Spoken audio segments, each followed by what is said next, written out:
The security guard stepped in front of me before I even reached the chapel doors. The lobby at Riverside Funeral Home smelled like lilies and lemon cleaner, and the air conditioning hit my skin like a reprimand. He kept his voice low, almost polite. "Mum, you're not on the list." Through the glass, I could see Sloan Hart in a black dress that fit too perfectly, greeting people with practiced hands and a damp tissue already pinched between her fingers. When she noticed me, she didn't blink. "Immediate family only," she said. "Don't make this harder." I backed away to my car without a scene, keys shaking in my palm. My name is Kelsey Hart, and standing there outside my father's funeral, I realized this wasn't grief. It was control. Before I go on, tell me where you're listening from. If you've ever stayed quiet to keep the family calm, only to be pushed aside anyway, you'll understand why I didn't argue that day. I grew up in a place called Willow Creek, the kind of middle-class suburb that looks identical no matter which state you're in. Split-level houses, mailboxes that leaned a little too far forward. Lawns trimmed every Saturday morning like an unspoken agreement. Nothing flashy, nothing dramatic, just routines. That's where my dad, Mark Hart, raised me after my mum died when I was 9. For a long time, it was just the two of us. Dad worked as a facilities supervisor for the county. Not glamorous, but steady. He left early, came home tired, and smelled faintly like metal and cleaning solvent. He wasn't much of a talker, but he showed up. He packed my lunches. He sat through school concerts. He fixed things himself even when it took longer, because paying someone else felt wasteful to him. Behind the house stood a big maple tree. When I was 8, he built a small tree house there. Nothing fancy. Plywood, uneven steps, a railing that wobbled a little. I remember holding nails in my sweaty palm while he hammered, the sun beating down, my legs covered in grass stains. "This is ours," he said, squinting up at his work. "Nobody can take this from us." I believed him without hesitation. Sloan entered our lives quietly. She didn't push. She didn't raise her voice. She smiled a lot. She brought baked casseroles and asked polite questions. She told my dad he deserved happiness. She told me she'd always wanted a daughter. I was 13, old enough to notice when a room felt different. Young enough to tell myself I was overthinking it. The changes came slowly. The furniture moved. Walls got repainted in softer colours. Family photos shifted. At first, I thought I imagined it. Then I noticed the pictures of my mum disappear. Then mine. Replaced by framed quotes and neutral landscapes Sloan said felt calmer. Dad said it was nice having someone who cared about the house. Holidays changed too. Before Sloan, Christmas was messy. Wrapping paper didn't match. Dad pretended he forgot which gifts were mine. After Sloan, everything coordinated. Perfect bows. Colour themes. Her daughter Brianna got the big gifts, electronics, boxes that took up space. I got sweaters. Books, practical things. Sloan always smiled when she handed them to me. "You're just so mature," she'd say. I laughed. Because that's what you do when you don't want to sound ungrateful. The comparisons followed. Never loud, never angry, always gentle. Brianna's just easier. Kelsey takes things to heart. She's sensitive. Dad would nod, uncomfortable, and change the subject. He hated conflict. He believed avoiding it meant keeping peace. By my early 20s, I understood my role. I was welcome as long as I didn't need too much. As long as I didn't disrupt the balance Sloan worked so hard to maintain. I started timing visits around her schedule without admitting that's what I was doing. Eventually, the garage became our refuge. Dad turned it into a workshop, tools lined neatly. Half-finished shelves stacked against the wall. That's where we talked. About my job at the insurance office. About how adulthood felt heavier than promised. About nothing that would force him to choose sides. "She means well," he'd say, sanding a board without looking at me. "She just needs time." Time kept passing, but nothing changed. The first time Sloan left me out on purpose, I didn't want to believe it. It was Thanksgiving. She texted that morning saying they were keeping things small because someone had the flu. I told her I understood. I heated up leftovers at my apartment and tried not to think about it. That night, photos showed up online. The whole backyard table was full. No masks, no sickness. Everyone is smiling. That was when something inside me finally settled into place. After that, the invitations didn't disappear suddenly. They faded. Birthdays became low-key. Dinners were last minute. Family news reached me through social media instead of phone calls. When I asked my dad, he rubbed his temples like I'd handed him a problem he didn't have energy for. "She's trying," he said once. "Blended families are complicated." What he didn't say was that the blending only went one way. Brianna moved back into the house when she was 24. Temporary, Sloan said. A breakup. Some debt. Dad cleared out the guest room without asking me how I felt. I found out by accident, driving past and seeing an unfamiliar car in the driveway. Inside, the house felt tighter. Brianna's shoes by the door, her makeup in the bathroom. She treated me like I was visiting. Sloan hovered over her constantly, defending every complaint. I stayed quiet. That was when my dad started calling me only when Sloan wasn't home. "She's at Pilates," he'd say. "If you want to stop by." We sat in the workshop those days. The radio humming low. Sawdust in the air. We talked about work, about being tired, about nothing that required courage. Once, I asked him why things had changed. He sanded the same corner of a board until it was smooth enough to ruin. "I just want everyone to get along," he said. "I'm tired." I didn't push. I didn't want to be another burden. One night, I overheard them arguing. I was dropping something off and hadn't announced myself. Sloane's voice cut through the hallway, controlled and sharp. "If you keep choosing her," she said, "you're choosing against me." Dad said something low, pleading. I couldn't hear the words, but I heard the fear. That was when I understood. This wasn't a misunderstanding. It was leverage. By 30, I'd learned how to shrink. I worked late. I didn't share problems. When my relationship ended, I didn't tell my dad right away. I told myself independence was strength. The last time I saw him alive, we were in the workshop. He mentioned fixing the ladder to the treehouse. "For someday," he said. I smiled even though I didn't know what that meant. A few weeks later, he died suddenly, and 3 days after that, Sloan told me I wasn't allowed at the funeral. That's when I realized I hadn't faded out of my father's life by accident. I'd been edged out, slowly, deliberately, and he had seen it happening the whole time. 2 weeks after the funeral, I wasn't allowed to attend. My phone rang at work. I almost didn't answer. It was an unfamiliar number, and I was already behind on claims, staring at the same screen without processing anything. When I finally picked up, the voice on the other end was calm, professional, and careful with every word. "I'm calling regarding Mark Hart's estate," he said. "My name is Daniel Price. I was your father's attorney. I need you to come in person." I asked him why. There was a pause. Just long enough to register. "Because your father requested that you be present," he said. "And because there are provisions that concern you directly." That was the first time anyone had said anything that made my stomach tighten instead of sink. I took the afternoon off and drove downtown with my hands locked tight on the steering wheel. I kept replaying the funeral scene in my head. Sloane's voice. The way she didn't argue, didn't explain, didn't hesitate. Like this had always been the plan. Daniel Price's office sat above a bank branch, all glass and beige carpet and overworked air conditioning. When I stepped off the elevator, I saw Sloan immediately.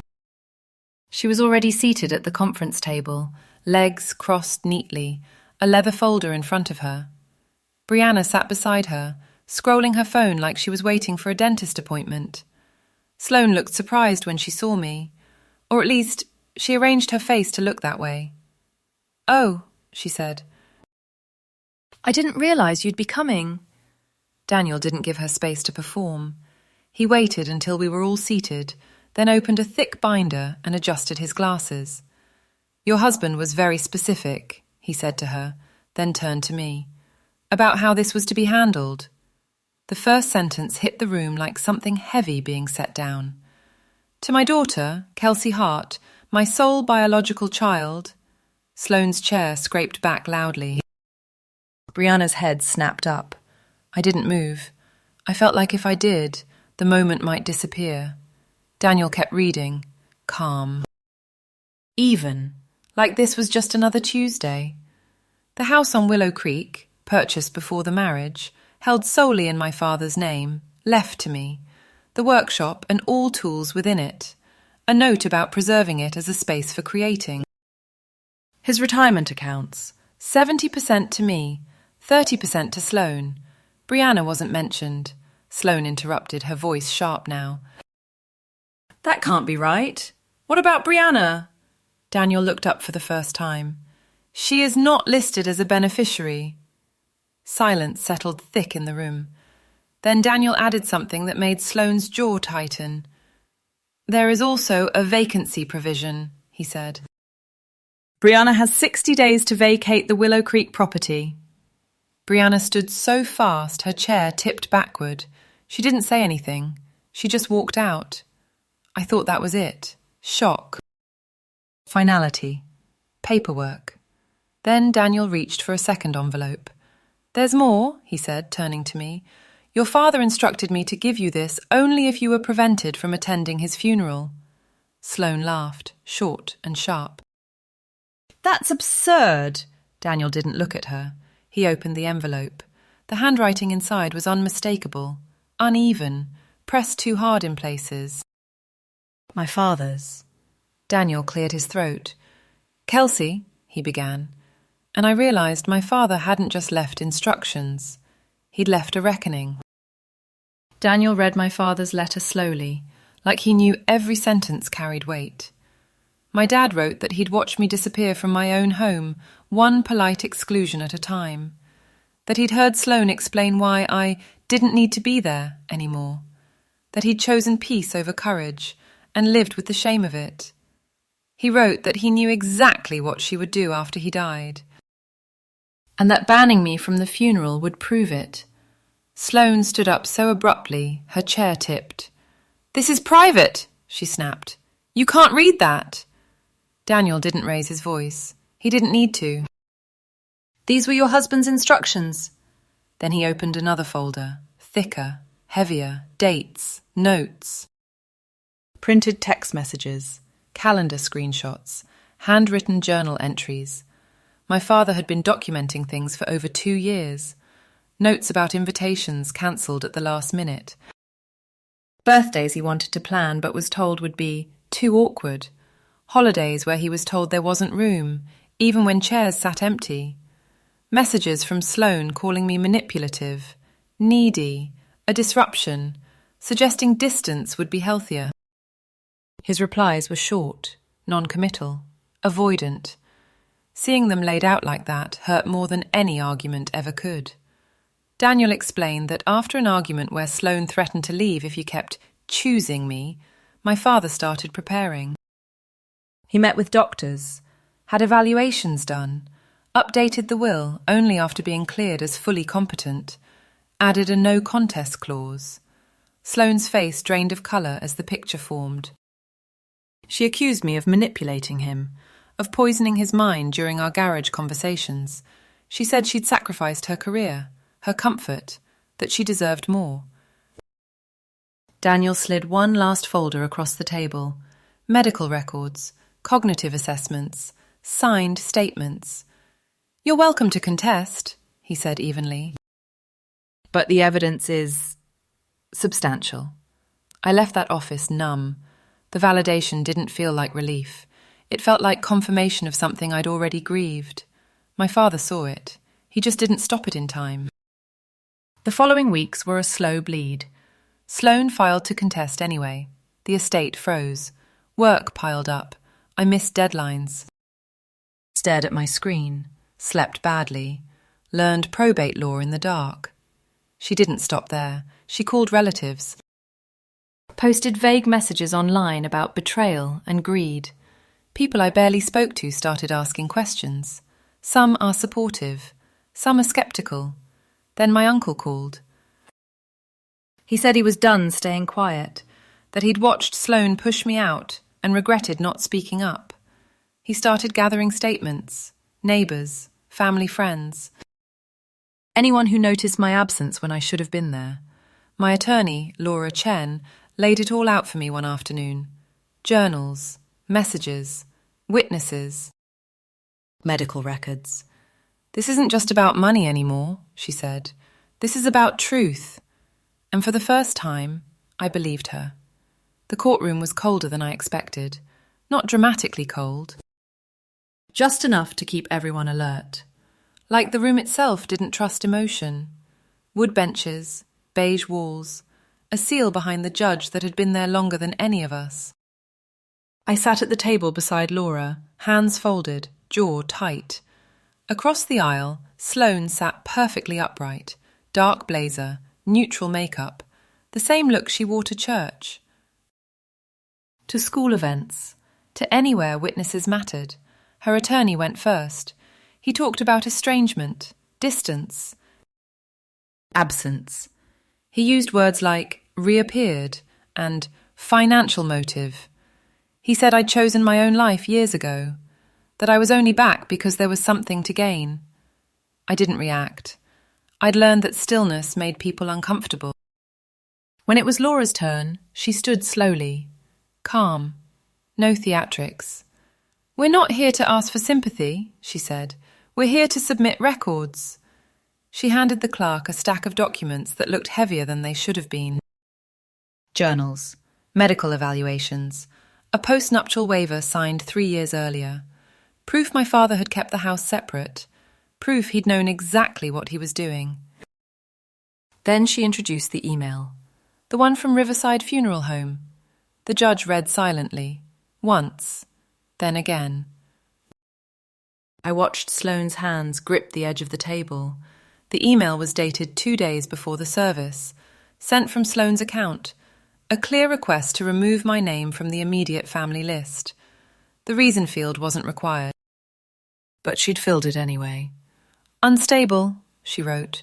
The judge looked up. "Mrs. Hart," he said, voice steady. "Why did you write this?"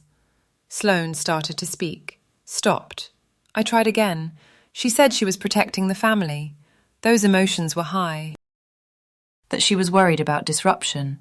The judge nodded once, then asked about the timing, the medical evaluations, the no contest clause, the waiver she'd signed. She didn't have answers that matched the paper. Witnesses followed. My uncle, a neighbour, a woman from the workshop who said my dad talked about me constantly, said he was afraid I'd be erased. No one raised their voice. That's what made it unbearable. When the judge ruled, it was almost anticlimactic. The will stood. The contest was denied. The clause triggered. Sloane's share was reduced to a fixed settlement, restricted. Final. She didn't look at me as we stood. I didn't look at her either. Outside, the air felt different, warmer. Not lighter, just clearer. I realised then that this wasn't about winning, or money, or even the house. It was about being put back on the record, and for the first time since my father died, my name was exactly where it belonged. The house didn't feel like a victory when I walked through it alone. It felt paused, every sound carried. The refrigerator hum, the tick of the hallway clock. My footsteps felt too loud, like I was interrupting something that hadn't finished speaking yet. I didn't rush to change anything.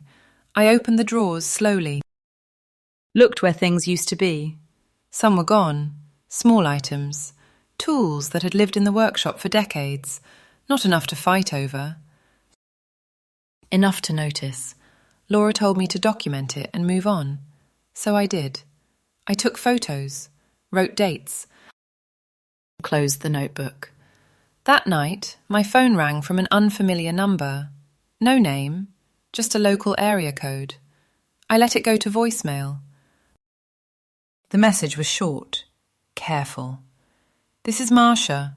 I worked with your dad. There's something he asked me to hold on to." "It's not in the will." I sat on the edge of the bed and listened again, and again. The next morning I went to the workshop. The smell hit first. Oil. Dust. Wood. The radio was gone, but the pegboard was still there. Every tool outlined exactly where he'd drawn it. I climbed the ladder to the old treehouse out back.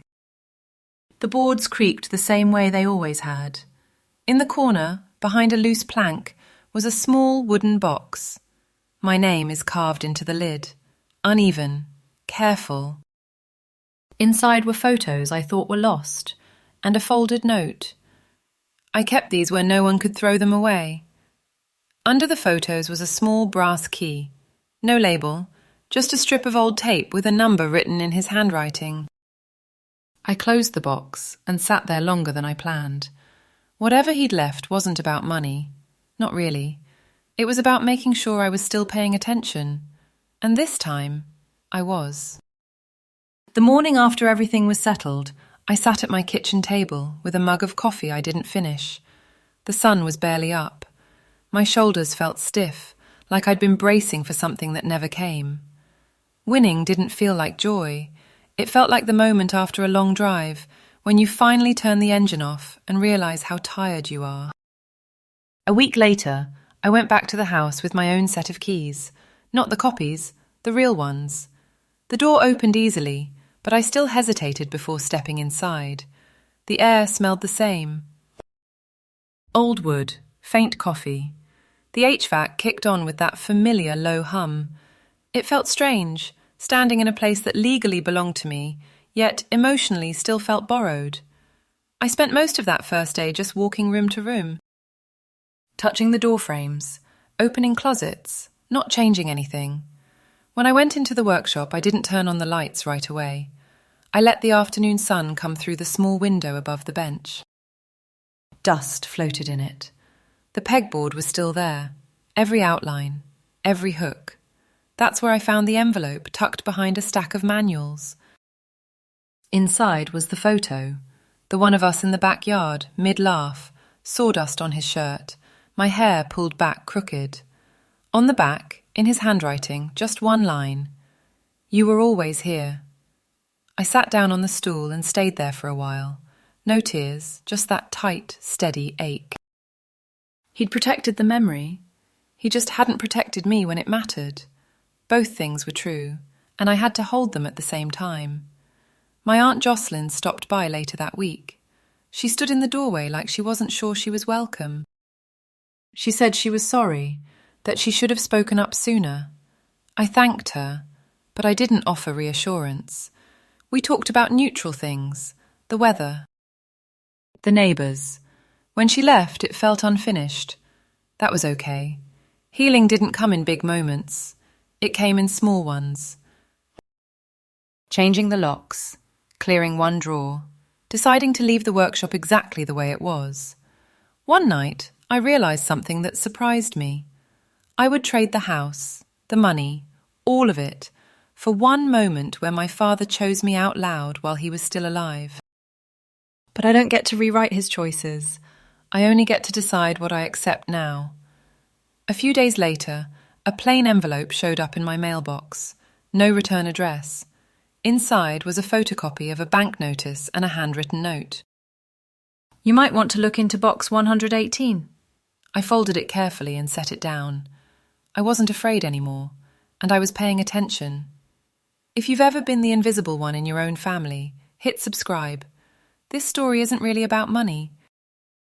It's about what people reveal when they think you won't push back. Like the video, share it with someone who's lived through quiet family betrayal, and tell me in the comments what you would have done in my place. I read everything. Your story might be the next one I tell.